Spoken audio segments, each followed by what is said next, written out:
There's a lot of good stuff in here. Want to split it? Just kidding.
a really remote location.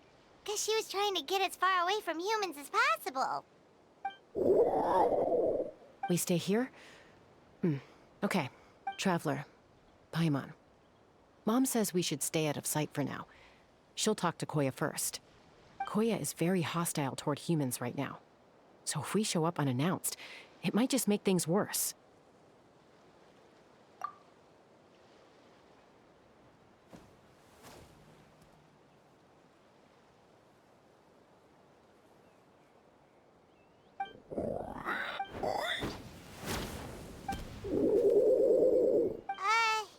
Any idea what they're saying? Sounds like things are more complicated than I imagined. There's evidence in this area suggesting that Koya might have been the victim of a human attack.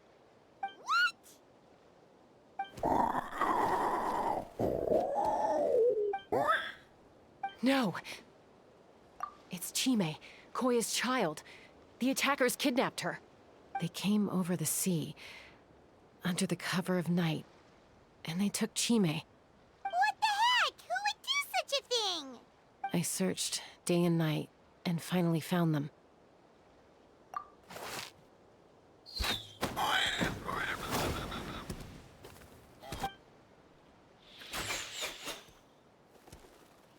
Oh, yeah! T'Pol's contraption is working like a charm! Got her in one! Hey, there's another one! Wait, is that the one that got away last time? Who cares? Just get them all! T'Pol pays us per catch!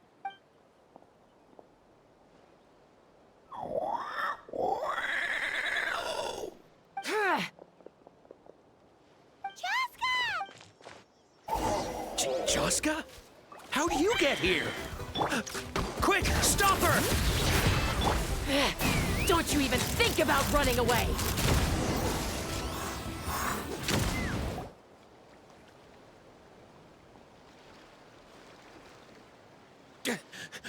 Don't come any closer, or I'll... Go, Phlogiston Wings! Take me out of here! Uh-oh, looks like it malfunctioned. This is bad. Mom and Koya are already injured. And if that thing explodes right next to them... Help! Elemental energy suppresses it! Please, someone! Get back!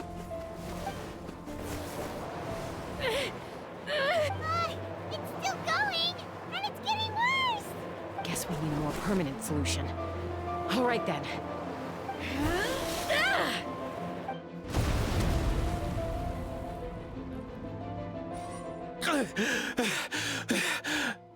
That was too close.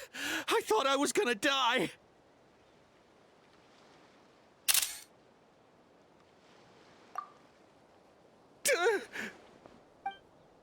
Answer us honestly. Were you the ones who attacked Koya before? I am... No, it was...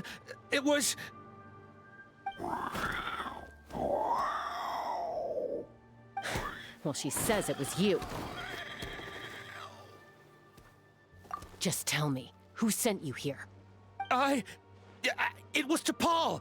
He told us to catch all the wild Kukasaurs we can find. And he also said that this Kukasaur has become a thorn in his side, so it needs dealing with urgently. T'Pol? Huh.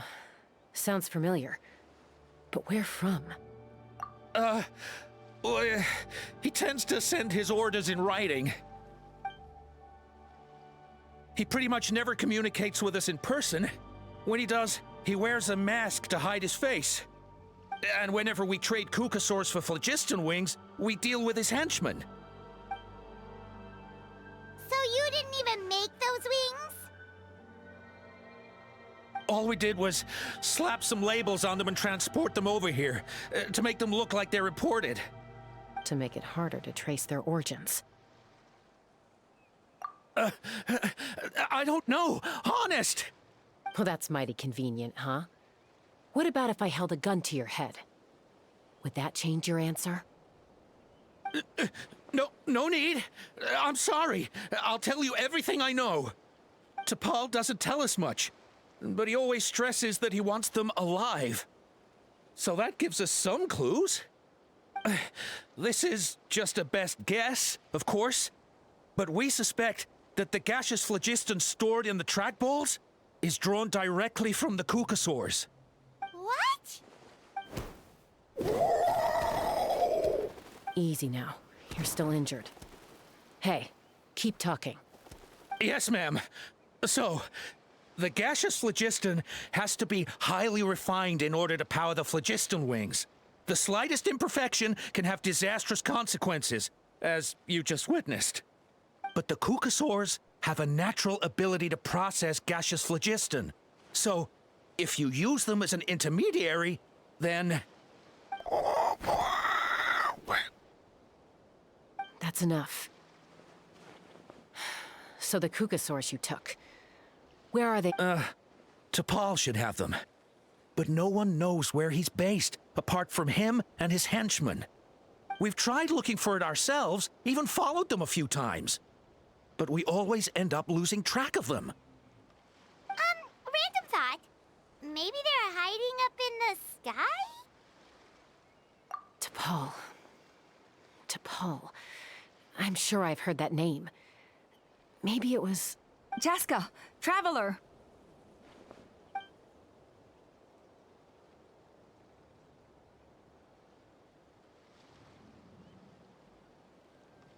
That voice!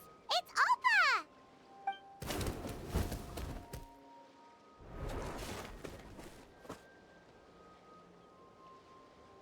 Elder Alba? What brings you all the way out here? Well, I was patrolling nearby when I heard the sound of an explosion. What's going on?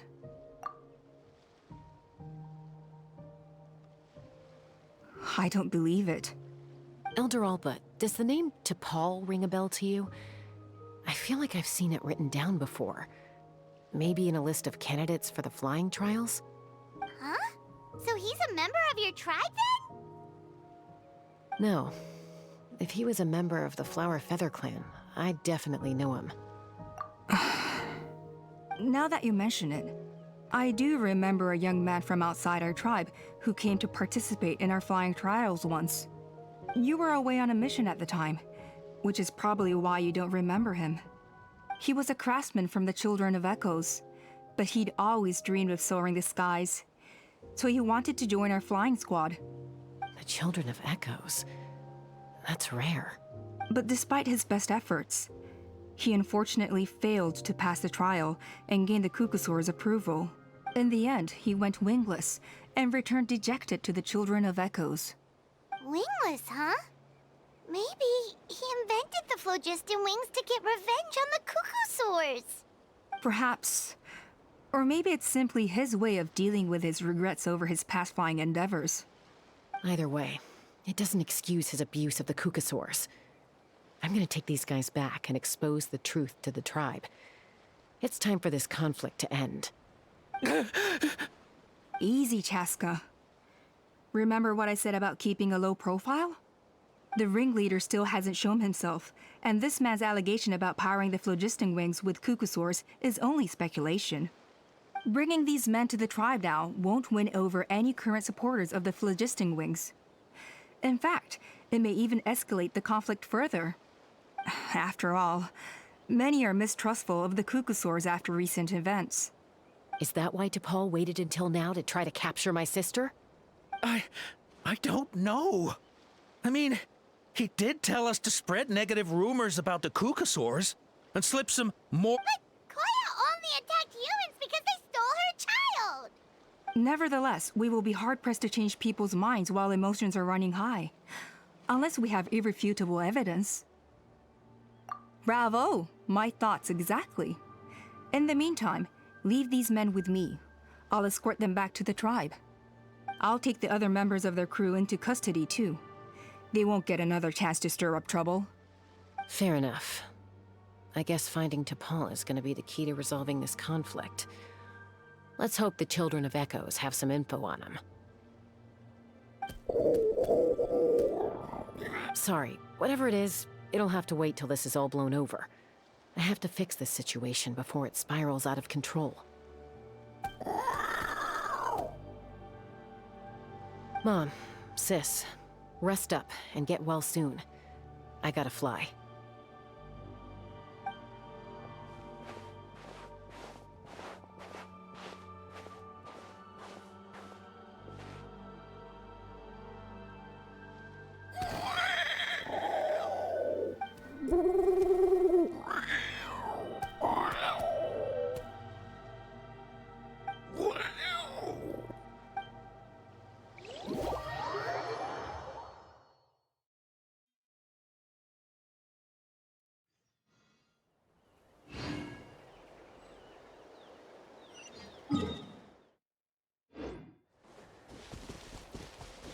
All right. So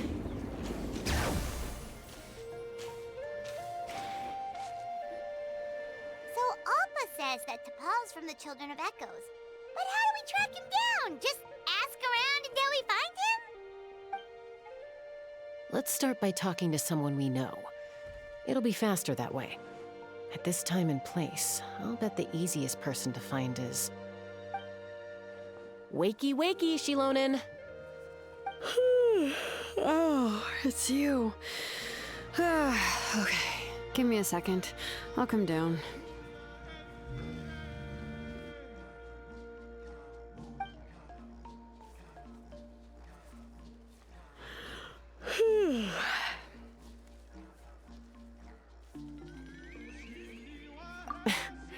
I climb trees to fly further and see farther. I don't usually stop for a nap. Well, we're not all like you. Always full of energy, even after flying around all day. Yeah. So, you've come all this way and interrupted my precious nap time. Might I inquire as to, why? I'm sorry, Shilonen, but it couldn't wait. Does the name T'Pol mean anything to you? He's a craftsman, apparently. Huh. T'Pol. Yeah, that rings a bell. I think that's Puma's child.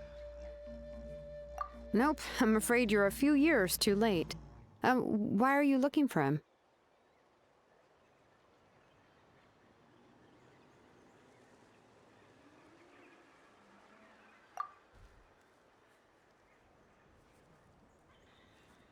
Huh, phlogiston wings.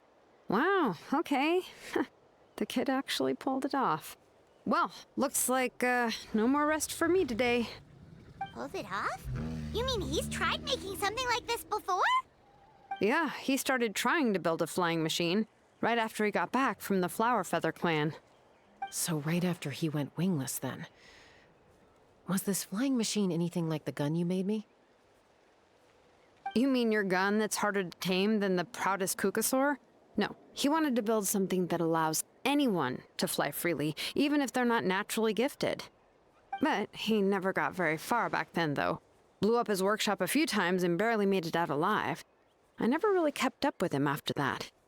His parents traveled a lot in their youth and only returned to the tribe after he was born. But they settled in a remote area and don't interact with other people much. Which means most people in the tribe don't know them very well. Your best bet is to chat to his direct family. I'll, go get Puma. Wait for me in front of the workshop. I won't be long.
Time to act. All right.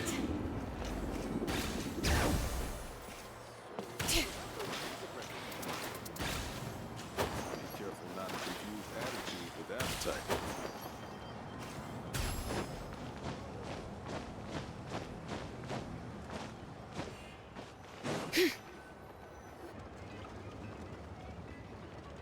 I'm back. Allow me to introduce T'Pol's mother, Puma. Hello, Oh, save the pleasantries. I don't want to spend any longer talking about that boy than I have to. huh? I disowned him long ago. He is no child of mine. All he cared about was his pipe dream of reaching the sky. Oh, we tried to talk sense into him, but he was obsessed. And then when he left us, he spouted some nonsense about building a workshop in the sky to avoid the constant criticism of us ground dwellers. He left his notebook behind. Whatever questions you have, you can look for them in there. I am done talking about him. He's no son of mine. He never called me Mom anyhow.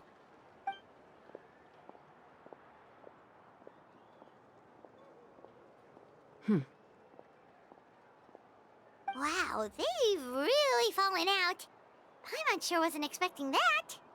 Her husband, T'Pol's father, he passed away recently, and T'Pol didn't even bother to show his face at the funeral. If you ask me, that was probably the final straw for Puma. I'll go keep her company. If there's anything else you need, just come and find me. Thank you. Okay, so this notebook is the only lead we've got now, right? What's in there?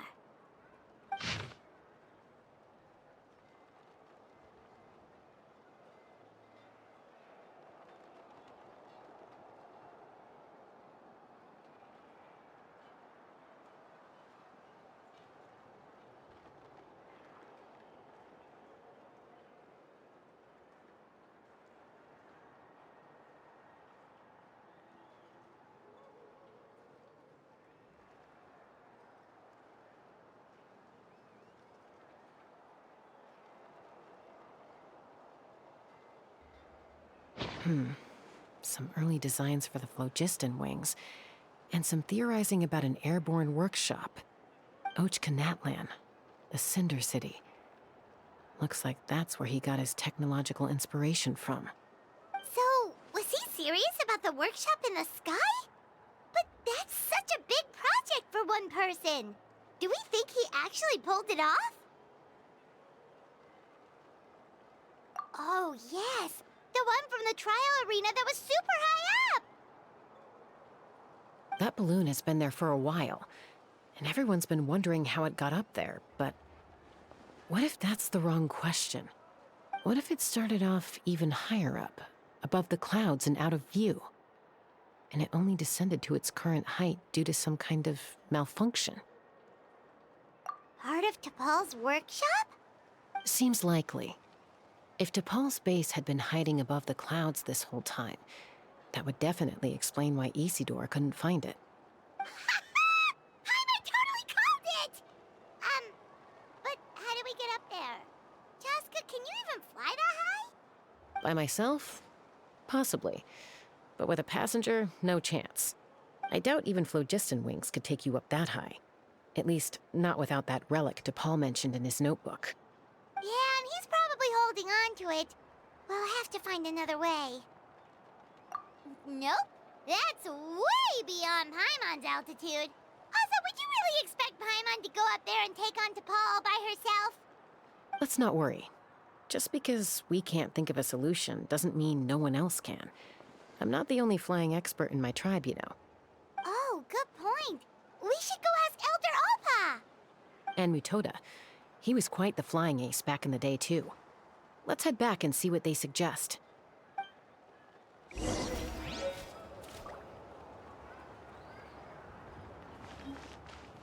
Bring it!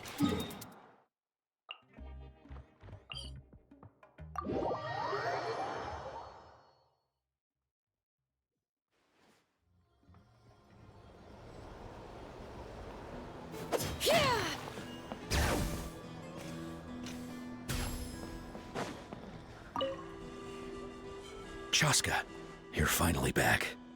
Things are getting really tense in the tribe. Have you made any headway with your investigation? Some people even think we arrested the merchants just to support the flying squad and crack down on the phlogiston wings.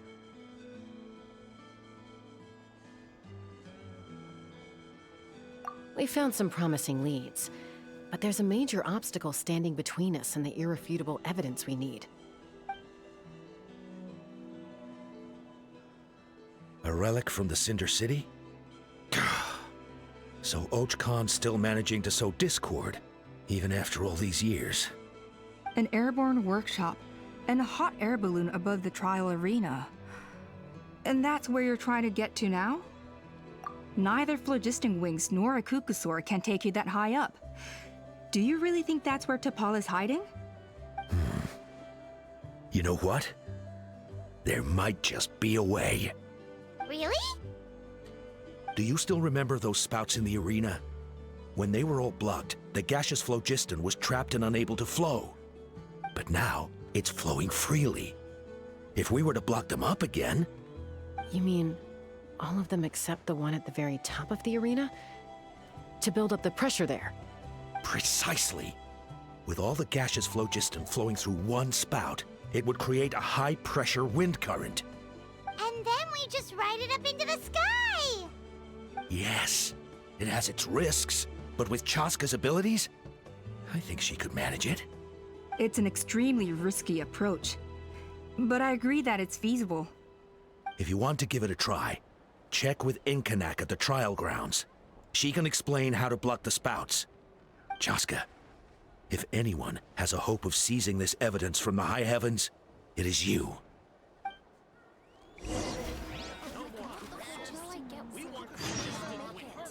Bad-mouthing the Kukusaurs, going a step too far.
Goodness me, that is a very bold idea. Maybe so, but we have to act fast. What's the quickest way for us to block off the spouts? From a technical perspective, I'd have to advise taking some measurements and carefully planning this out first. But then we'll have to take the rough and ready approach. See the solid phlogiston over there? Our prior inspections revealed that some kind of stable structure has formed inside, making it highly damage resistant. It's not without its weak points, but unless they're all struck at the same time, the structural integrity won't be threatened. So, what happens if we do strike them all at once? It'll collapse. Okay, I see where you're going with this. Yeah, you got it. As long as you hit all the weak spots at once from the right angle, the solid phlogiston will fall right on top of the spout and block it up. You're right about rough and ready. Sounds like my kind of plan.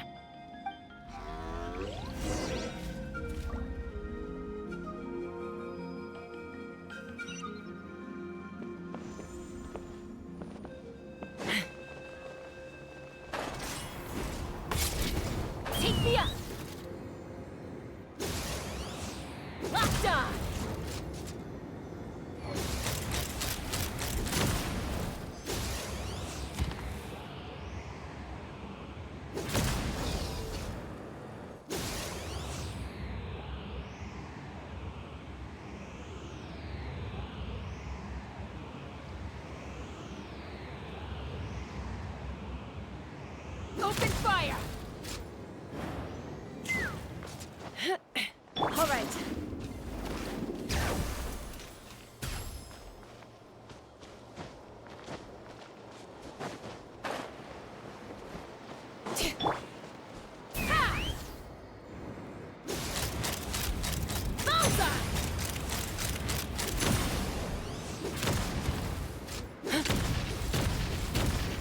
Coming in.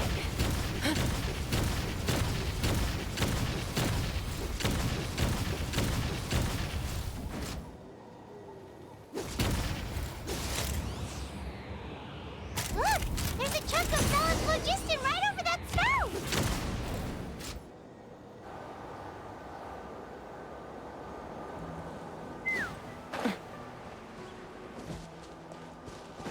All right.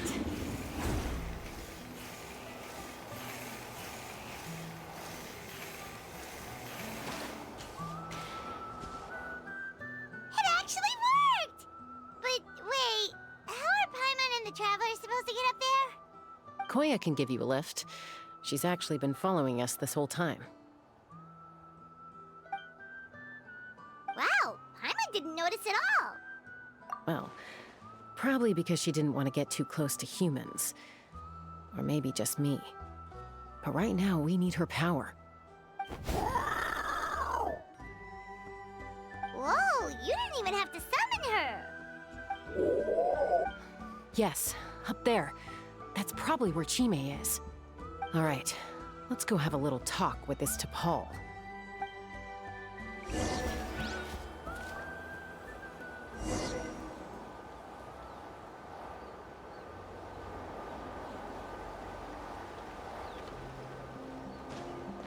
Take me up!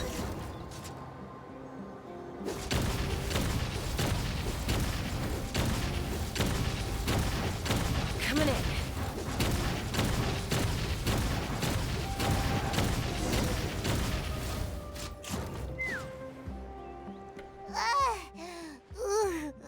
Haven't ever flown that fast before. She feels so ready to throw up. Aha. Just as I thought. It might look like a regular hot air balloon from the outside, but up close, it's clearly been heavily remodeled. And sure enough, it only descended below the cloud line because the custom-built machinery malfunctioned. I should be able to figure it out with T'Pol's notebook. Thankfully, I know a little DIY from fixing up my guns when they're having issues. That should just about do it. Now all it needs is a nice hard kick. Maybe that works on your guns, but, huh? We're really moving!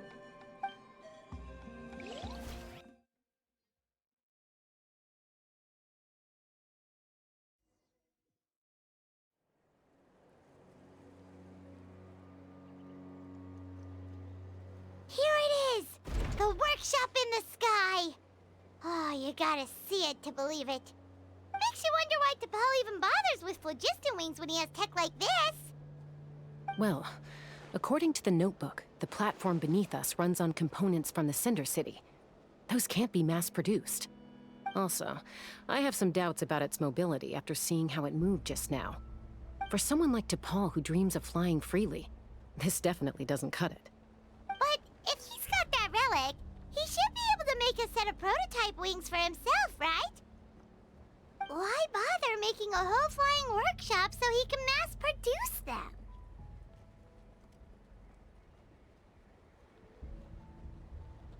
But this doesn't add up. If he's already achieved the power of flight, then he must have bigger dreams we don't know about. But what? With any luck, we'll find the answers in his workshop.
She's still breathing, but barely.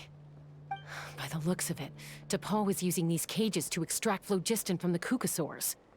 Once a Kukasaur is drained of phlogiston, it becomes too weak to move. We'll have to come back for these ones after dealing with DePaul.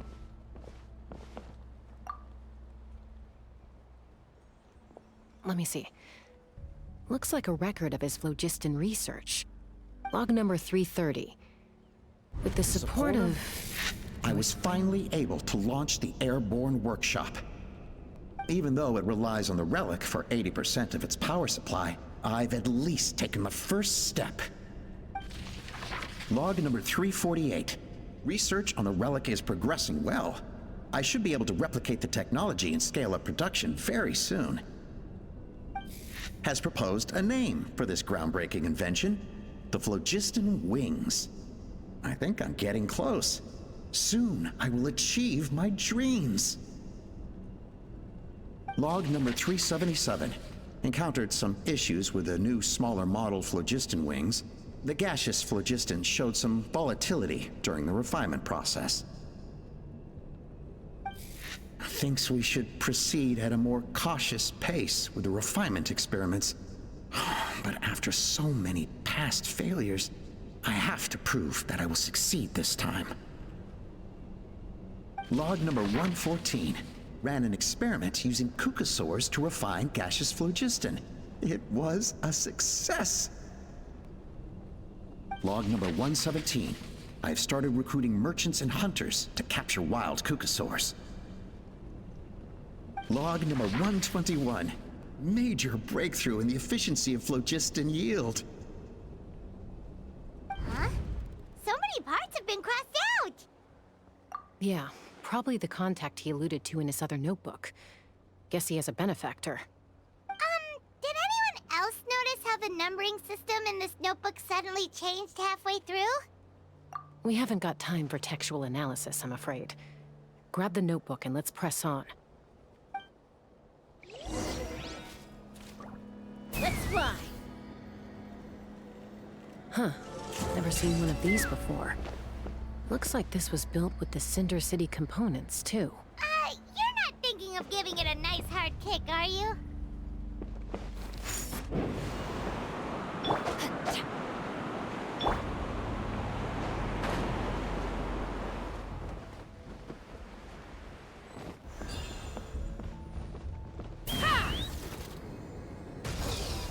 Whoa! What's that mechanism doing? It's asking for a nice hard kick where it hurts. Aim for the weak spot.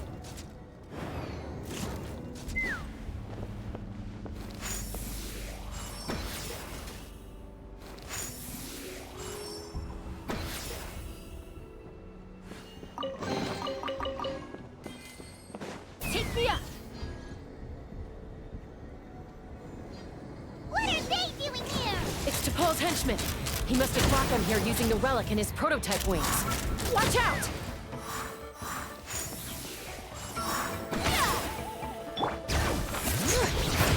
Ugh, what a pain. Gather! Rain outlines your fate. Let me weave you a verse. Transfix.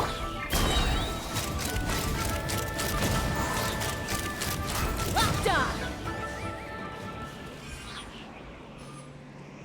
Hold on to your hats. Hey,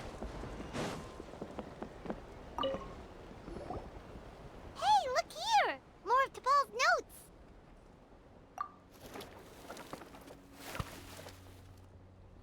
Log number 403.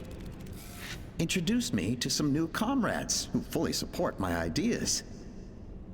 I told them that some Saurians are blessed with wings, and some people with natural gifts, while the less fortunate among us can only look on longingly as they seize the skies. But I also told them that progress can erase individual differences. Think of the tools humanity has made to fight back against wild beasts. The law we have put in place to even the playing field between the strong and the weak. I promised them that our research will be the new frontier of human progress. With our phlogiston wings, the power of flight will no longer be for a select few to enjoy. Imagine a world where the skies are for all to share. I only hope that when we finally achieve this goal, we'll be proud of me. Imagine a world where the skies are for all to share. Yes, what a wonderful world that would be. If only it were possible. We could respond faster, and so many tragedies could be prevented. But DePaul, what about the saurians you're draining dry of phlogiston? You're not sharing the sky, you're stealing it! Bad move. I won't let you get away with it. I'm fine. Let's keep moving. I don't think we'll find anything else here.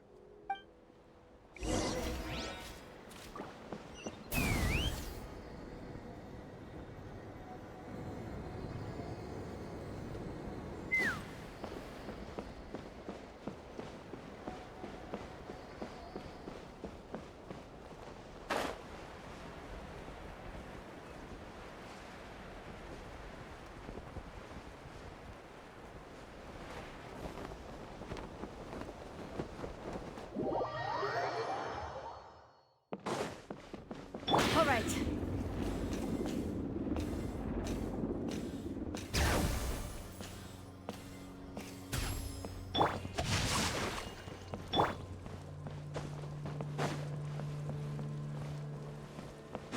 All right.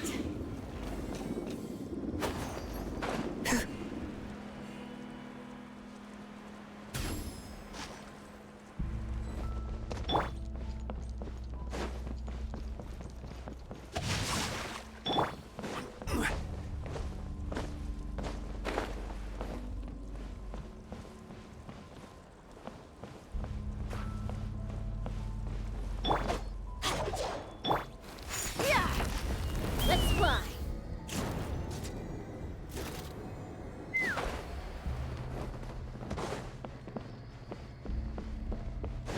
All right.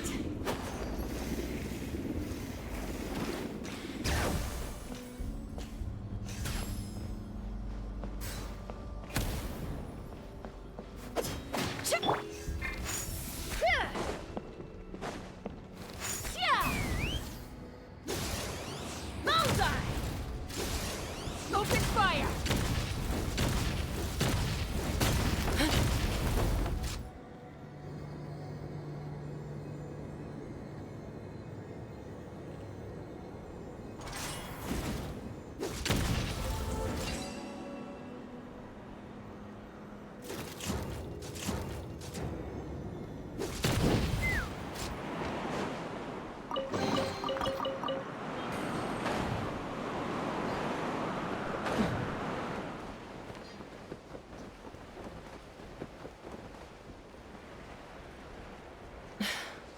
I can't believe he captured so many Kukasaurs. But right now, we have to focus on solving this problem at the source.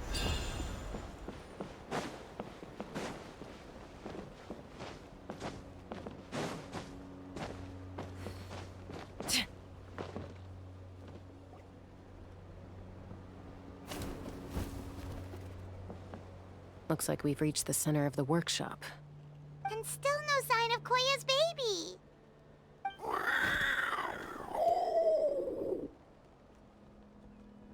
Let's search this area for now. If we still can't find Chime, we'll double back.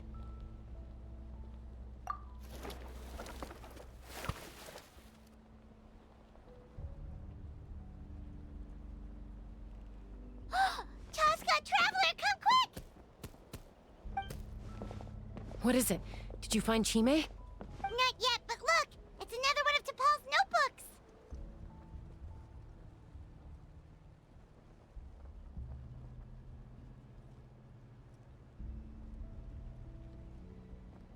All right.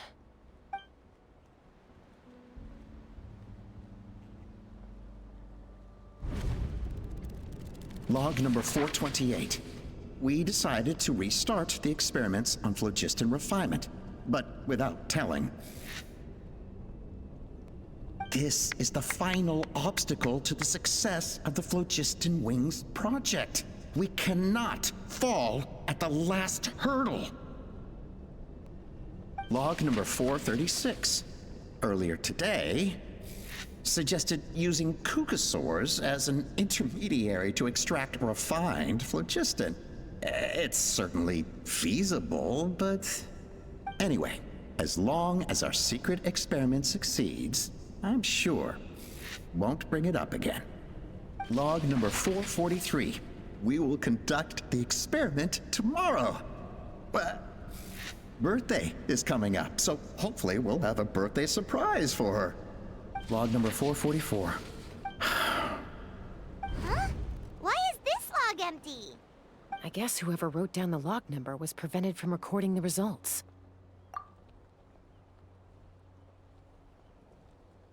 Log number 0. We lost many comrades in the accident. Among them are friends, lovers, and children. But we cannot stop now. We will keep their legacy alive and carry their dreams forward. As of today, we are scrapping the artificial refinement method.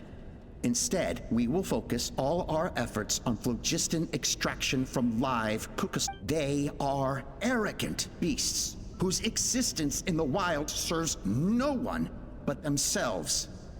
Their true worth lies in their sacrifice for the sake of human progress. To facilitate our operations, we will gradually move the airborne workshop closer to the Flower Feather clan, even as we continue to expand it. All this we do to create a world where the skies are for all of humanity to share. All this we do to make T'Pol's dream a reality. Given the way this is written, not to mention the fact that the numbering has started over from 0, it kinda sounds like this is someone new. Does that mean that T'Pol's already... There's also a letter tucked in the end of the notebook. It's from Puma.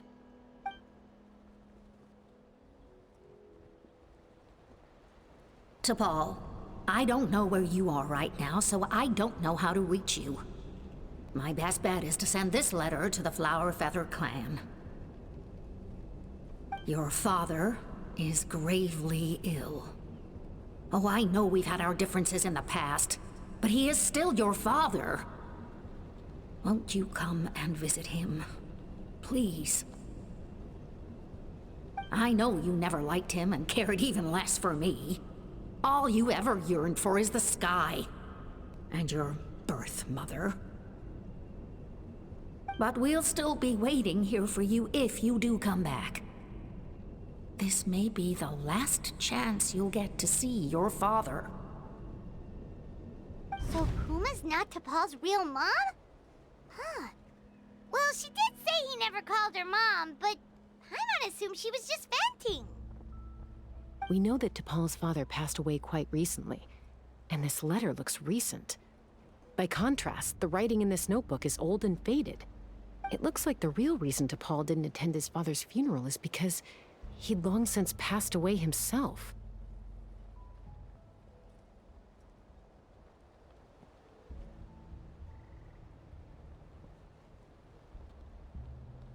If we ask ourselves why this letter was sent to the Flower Feather clan, why T'Pol always yearned for the sky, and how he got his hands on a relic from the Cinder City, it all points to one answer.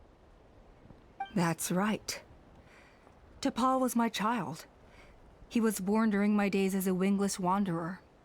His birth gave me new hope. I wanted to become the kind of mother who spent her days as a valiant rider, soaring the skies. Not an aimless, wingless nobody. But his father wanted to settle down, to give his child a safe, sheltered life in his tribe. We fought about it constantly, until the love we once had for each other was gone. He started a new family, with another traveler who was also looking to return home. And I went back. I had no idea that despite being raised among the children of echoes, my child still harbored dreams of the skies. Can you imagine, Chaska? The joy and surprise I felt when he showed up at my door, asking to join the flying trials. Or how proud I was when he said he wanted to prove his own worth, rather than relying on my position as elder. And then the anguish that overcame me when he was rejected by the Kukusaurs and became wingless, just as I had after my injury. You've got a lot of nerve showing your face here. Don't take this the wrong way, Chaska. I'm not here for a fight. I just want to talk. Isn't that your preferred way to resolve things? I trust you've learned of T'Pol's wish on your way here. A world where the skies are for all of humanity to share. If only his dream can be realized, no one will ever have to lose their wings again. Our aerial prowess will be greater than ever before. War will never again come at such a great cost. The loss of Koichi is a tragedy that need never be repeated.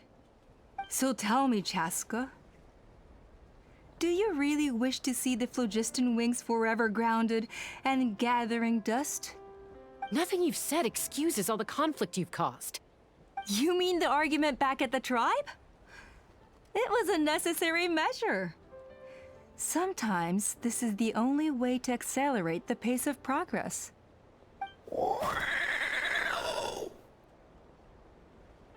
Is a mother harming her children when she coaxes them into swallowing a bitter pill? Of course not. It is a brief moment of suffering for the greater good, and the child would come to understand this in due course. The phlogiston wings are that bitter pill. We will never progress as a tribe if we cling to the scraps the Kukusaurs offer us. Once the people have embraced the phlogiston wings, they will never look back. Even if they learn how the refined phlogiston is sourced. They will convince themselves that the sacrifice of a few Kukusaurs is a small price to pay for our dominion over the skies. But this I had not anticipated. I barely had the chance to introduce the phlogiston wings to the tribe before you found this place. Your plan was hardly foolproof. Yet, it can still be salvaged. Chaska, traveler, you are the hope of humanity. I'm sure you have your doubts about my methods, but know that my love for humanity and for Natlan is genuine. You know me, Chaska. And you know that I've always treated everyone in the Flower Feather clan as my own children, as fellow humans. Surely you can understand my perspective. Hey, quit the quips! This is serious! Ulpa, Natlan doesn't belong to humans alone. And truthfully, neither do I. How many times has the Abyss invaded Natlan now? And yet despite how much stronger it is than us, Natlan still stands as a nation of humans and saurians. Peace imposed by force will crumble in a matter of days, because social bonds are what hold a civilization together. Weren't you the one that taught me that? And yet you would break the bond we share with our saurian companions to take more power for ourselves? That's as stupid as hacking your own arm off to use it as a club. They are wild beasts, driven purely by instinct. How could they possibly understand human social bonds? How did someone like her ever become a writer? Ha! You overestimate them. They bow to the strong and shun the weak. That's all there is to it. They never gave T'Pol a second glance when he was at his lowest, nor me when I returned injured from the Cinder City. It's all about survival of the fittest for them. Plain and simple. They obeyed me once I proved myself stronger than them, but the moment it serves them better, they'll abandon me in a heartbeat. You're wrong, Ulpa. They only reject the wingless because they don't want to fly anyone to their death. Chaska, I will promise you this. Only the unruliest wild Kukusaurs will be used for phlogiston extraction. The ones who have nothing else to offer to humanity. Well, that's too bad. Because I know a few unruly wild Kukasaurs who don't think that idea is gonna fly.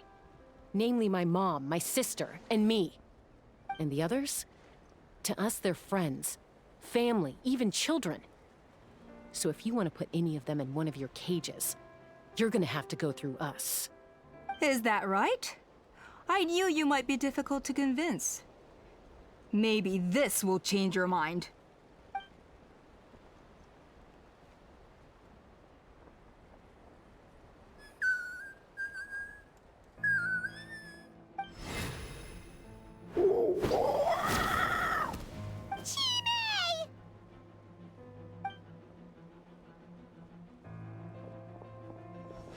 Opa! Careful! Don't make any rash decisions. Unless you want to see her suffer. Oh no, that's one of the extraction cages! I told my subordinates to take control of the tribe while I was away. Luckily for them, our strongest warrior and our most powerful ally aren't there to stop it. Take control? What are you planning to do with Mutota and his supporters? Merely accelerate their inevitable downfall. They cannot stand in the way of progress forever. It is not the move I wish to make, but I'm afraid you and your friends force my hand. And since you insist on imposing me too, I have no choice but to keep you here until the dust has settled. So that's what you meant by I just want to talk. You never intended to negotiate. You just wanted to stall us. No, Chaska. I genuinely hoped I could win you over.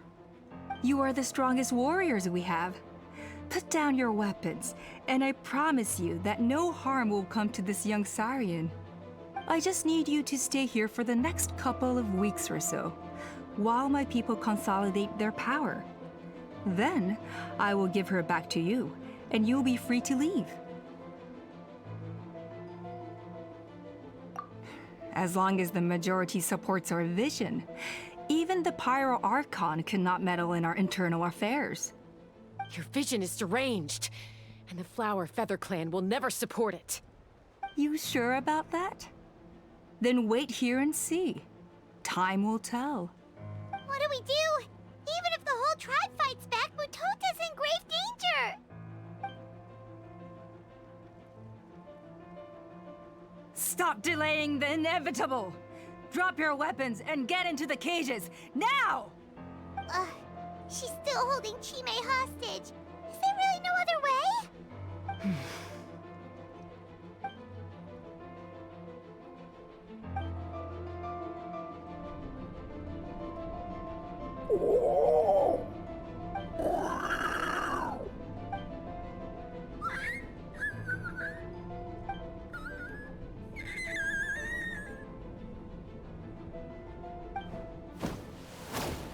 Koya?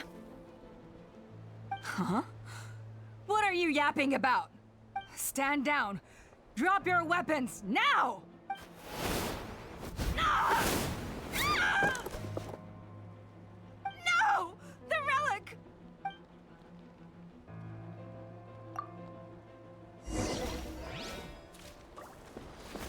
Take me up!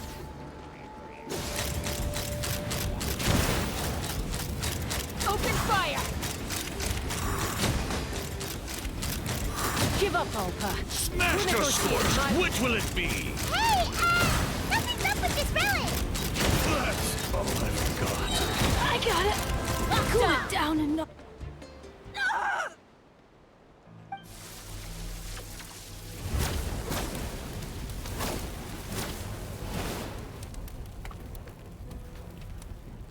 No! What is she doing? She'll bring us all down with her! But why? We stabilized the relic! Maybe it got damaged in the fight. If we don't think of something fast, this whole workshop is gonna fall apart. No. They're directly beneath us. My beloved tribe!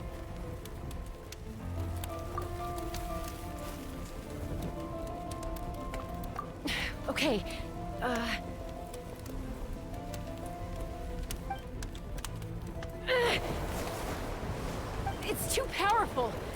ain't a toy like last time. I don't think I can just throw it aside. But we need to get it far away before it explodes. Then the tribe will be safe, and so will this workshop. Koya, remember when we were kids? Come on, let's take this thing high up into the sky. Don't worry, I know I can get rid of it before it explodes. We're talking some surface wounds at most. All I need is for you to catch me at the end, just like old times.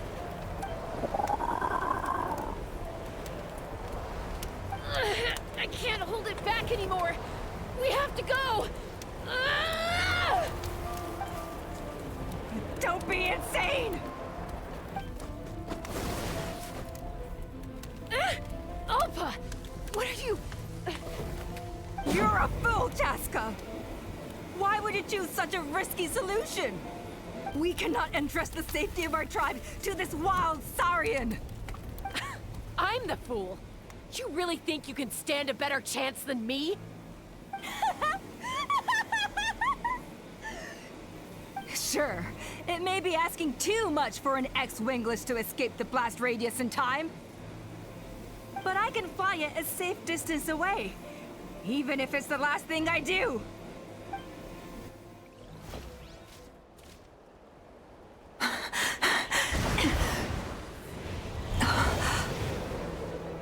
Here, this should be high enough to save the clan. What? You don't get to die a hero today.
Koya, are you hurt? Let me take a look at you. What do you mean, I'm fine? Didn't I tell you to catch me on your back? Why did you try to shield me from the blast? Accident? Yeah, right. Seriously, you're as stubborn as ever. Chaska, Koya! How are things looking here?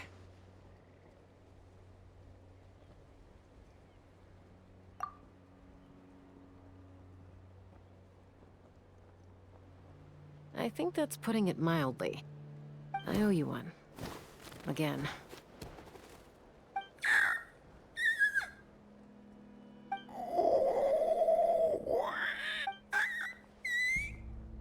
Oh, but be honest. Do you still think Kukasaurs can't form bonds? Mom, I'll figure out the refinement problem. I'll find a way. You don't need to worry about it. I just need some more time. That's all I ask.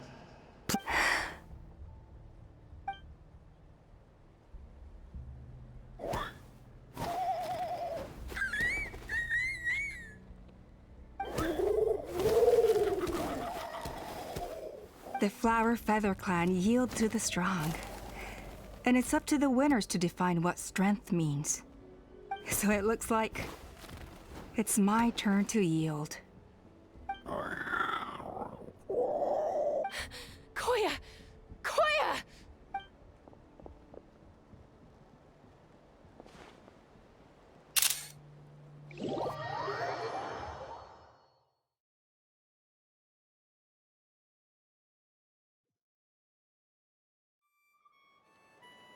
So, you're absolutely sure it's not because of the explosion? Yes, for the 10,000th time, I'm sure. The blast barely touched her. The reason she fainted was old injuries playing up, compounded by overexertion in recent days. The moment she finally relaxed, all the built-up stress finally caught up with her. And no wonder. Honestly, she's just like you. Anyway, now you know how we feel when you go off risking life and limb. Your mother and I would both appreciate it if you lived less dangerously. You know she wrote to me from the Masters of the Night Wind, just to scold me for not doing enough to keep an eye on you. If she wasn't so busy with work, you can bet she'd come back here and chew us both out in person. I'll find an opportunity to apologize to her. I promise. You'd better. No more avoiding us, okay? And don't get me started on all the checkups you've missed. Got it. Got it. Huh? Koya? You're awake. I'll go let everyone know. Hey, but we're not done talking.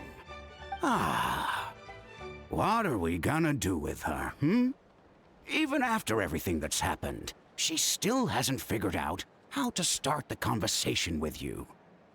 She keeps saying, I don't think Koya has forgiven me yet. But if you ask me, she's the one who's scared to open up and have an honest conversation. For all her confidence, she's a very sensitive soul underneath. You'd think as a peacemaker, she of all people would know how to reconcile with her family after a falling out. She must have been a handful growing up. Thank you for being there for her. And of course, thank you for keeping her safe when you were up there in the sky. Koya, Uncle Cusco, we're here! Ha! I was just telling her that she's not to go chasing danger with Chaska ever again. Cusco, I understand how you must feel. But it's all thanks to Koya and Chaska's efforts that the airborne workshop didn't come crashing down on our heads. Oh, Paimon almost forgot to ask. They didn't hurt you while we were gone, did they? Thankfully, when her co-conspirators tried to arrest me, I was out coaching Koyer and Junan. The two of them were a huge help. They took care of things while I went around rallying the resistance. So, in the end, Alpa's would-be revolt didn't really get off the ground. And as it turns out, not all of the wingless want to see our dear Saurian friends replaced with phlogiston-powered gizmos. I'm so sorry you got mixed up in this, by the way. We should have caught on to Alpa's scheme sooner. We could have saved so many Kukasaurs from getting hurt. Most of the airborne workshop has now been dismantled. We've just left one small, harmless part intact, and repurposed it as a jail for Alpa and her cronies. Let's see how they like being locked up in a sky prison. So, it looks like there's just one last conflict left to resolve. Peacemaker, you're up. I said I had to wait until things had blown over, didn't I? And now they have. But I still have no idea what to say. Koya, I just want to say, I'm sorry for how things went down back then.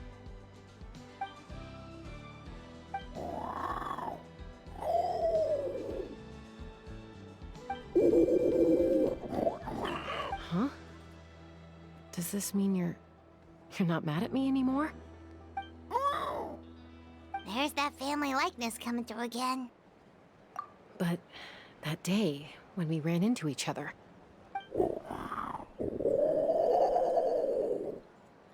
Huh? So then, when did you finally make your peace with it?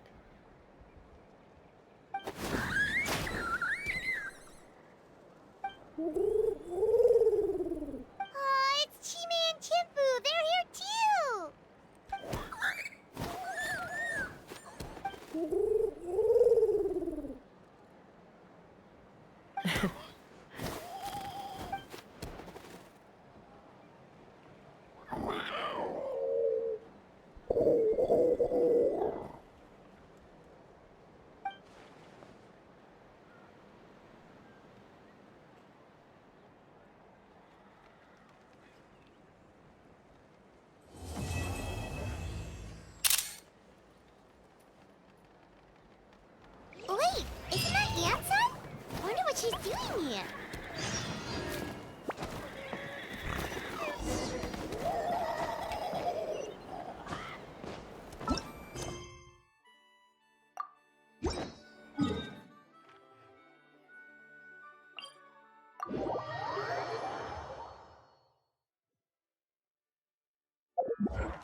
Add as.